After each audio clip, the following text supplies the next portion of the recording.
gbogbo ànábì tó wà láàrin gbogbo ọba àti ẹ̀mí àtìlẹ́yìn bá wọn fún wọn.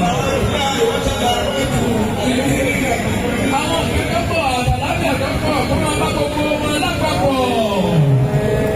Amina. Amina.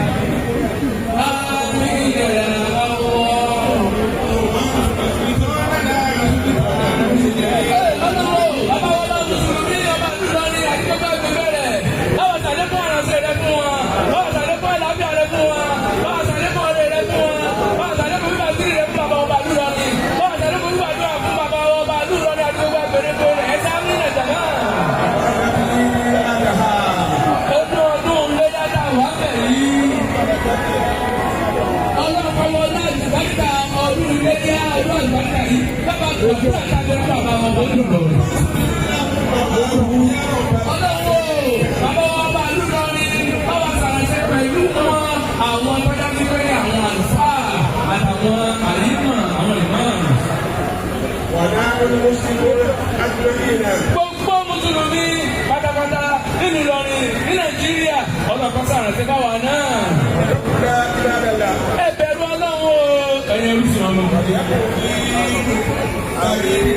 Ẹ jẹ́ kí ọdún yìí wọ́n jẹ́ ilé ibi tẹ̀lé tàbí Muhammad. Wọ́n ti jọ pé ibi tẹ̀lé àwọn ilé wọ́n tẹ̀lé tàbí tẹ̀lé tẹ̀lé wọn.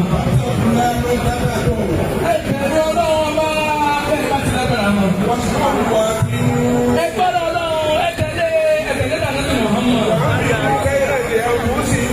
Ẹ máa ti ọrẹ ẹ máa ṣàánú àwọn tí ò ní ebi ń pa àwọn èèyàn ẹ ṣàánú ẹ̀yin tọ́lá bá fún ẹ ṣàánú wọn èyí ò ní bí lóore pé ìjọba ṣàánú àwọn èèyàn tí ò ní. Gbogbo ẹni tó bá dájú pé tó dáhùn pọ̀ fún ẹ tọ́jọ́ ìdáhùn tọ́jọ́ pọ̀ nínú ìgbésí ayé rẹ̀ ní ọ̀sán ìgbà ní tọ́lọ́ fún ìgbésí ọ̀gá ìmọ̀ ẹ̀rọ tó bá ṣe bẹ́ẹ̀ àwọn ni wọ́n bèèrè níwájú ọlọ́run kẹ́kọ̀ọ́ wa náà bèèrè. Ọlọ́run bá ní bí tóbi jù ọlọ́run bá ní bí tóbi jù. Ojú ọba àkàrà àti ọlọ́run bá ní bí tóbi jù. Ọlọ́run bá ní bí tóbi jù. Ọlọ́run bá lọ́dọ̀ pé òun àti pẹ̀sẹ̀. Ọlọ́run